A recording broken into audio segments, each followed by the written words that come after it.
Good morning, everyone. Well, it's actually 11 now. But we didn't, we weren't able to talk about stuff this morning because I had a test. So um, I woke up, read, had my shake, and then went to class. And then we just had meal number 2. So felt it was a good time now, though, to talk about what we read this morning. So we read Genesis 17, 18, and 19. No, just 17 and 18 this morning. Sorry. Yeah. Actually, 16, 17, and 18. And it's where God eventually promises Abraham a son. And he promises him Isaac. And it's funny because, 16 starts out with Sarah saying, look, I'm not going to have a kid. Go and have sex with my servant and she'll have a kid and stuff like that. And then it's funny, it says, and Abram listened to the voice of Sarai. It's funny, listen to the voice of Sarai. And I think it said that way because he didn't listen to the voice of God when he was trying to do this thing. God told him he's going to have a son. Already. He already made that covenant with Abram. And so then he's like, well, maybe Sarah's right. Maybe I'm not going to have a kid with her. So yeah, let's go have a kid here. And so Ishmael is born. And then we talk about Abraham and the covenant of circumcision. And it's interesting because we read this and I think a lot of us take it very literally. And, we think of circumcision as the literal act of being circumcised. Whereas I think God means something different. He says, every male among you shall be circumcised in the flesh, and it shall be a sign of covenant between me and you. That is verse 10 and 11. And I think it's what it originally was saying is like, this is going to be a circumcision of the flesh, but essentially it's basically saying, it's proclaiming the relationship we have together and the covenant that we have together and the change I'm going to make in your life. When we talk about circumcision today, what I think about circumcision is God changing my heart, circumcising my heart, and creating a covenant and reminding me, of that covenant between myself and him. And so when we read this, yes, like there's a literal command in there, but so, and it says in verse 13, so shall my covenant be in your flesh, an everlasting covenant. God is creating a covenant with us. We talked about this yesterday with Noah. I think, yeah, Noah. And just wanted to make sure. And what a covenant means, he's doing it. We're doing it in our flesh, but he wants it to be internal. He wants us to realize what the covenant he's doing for us, in us. He's changing us physically, but also spiritually, and he's changing us for the better. That's what this circumcision means. And so, where is God trying to circumcise your heart? That's the question. It's the question I have to ask myself, is God telling me to go circumcise my heart in this way, circumcise my life in this way? And I say no, because it's going to be too painful. Abraham was 80, man, what do they say? 99 when he got circumcised, so he's old. That hurts. It's hard to give that. It's hard to have that happen to you, and so. But the reason they say that is because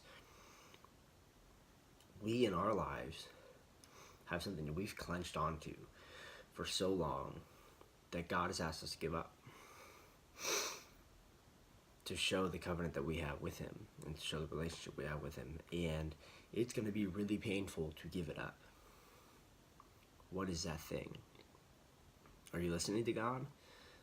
Are you listening to what he has trying to put on your heart? That's the question you have to ask yourself. I don't know it. And you might not know it. God knows it. And God's been putting it on your heart. You have to search inward and understand what's going on in here. And what God's trying to get you to do in here. What is your thing that needs to be circumcised in you, in your heart? So that way you can better follow God. And so that way you can better have a relationship with him. And be closer to him. And to better remember the covenant that he's established within you. This covenant that he is going to be there always, abounding in steadfast love, gracious and merciful and slow to anger, faithfulness that will last thousands of generations after you. This covenant that he's created with you, God's asking you to change something in your life for him, because it's going to better your relationship with him. Think about it. Be introspective. If you're a Christian, think about it. Pray about it. Read your word. Try to see what God's trying to get you to change. And then make that change. Leap. You know, when God told Moses about his covenant, Moses quickly bowed. He quickly bowed his head and he worshiped God. When Jesus invited the first disciples, they immediately left and followed him. They left everything.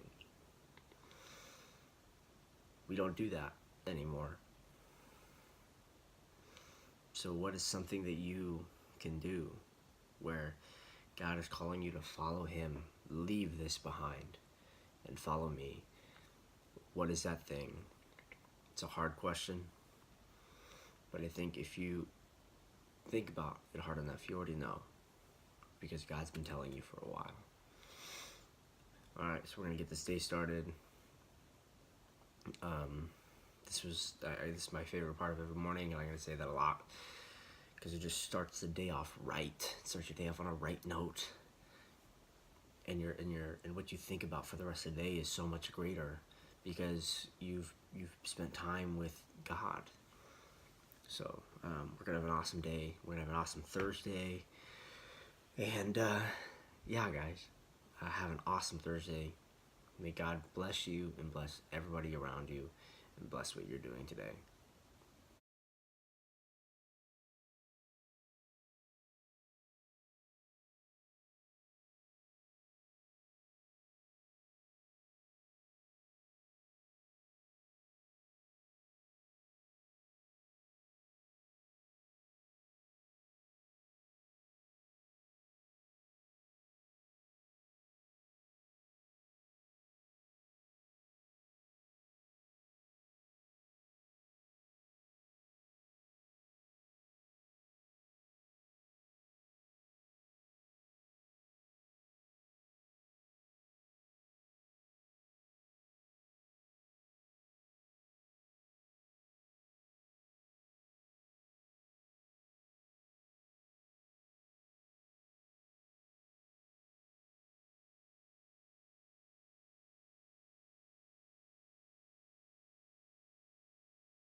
Alright guys, what's up? So we just got done training Delts. Oh, it's really good. Really good shoulder workout. I haven't done shoulders by themselves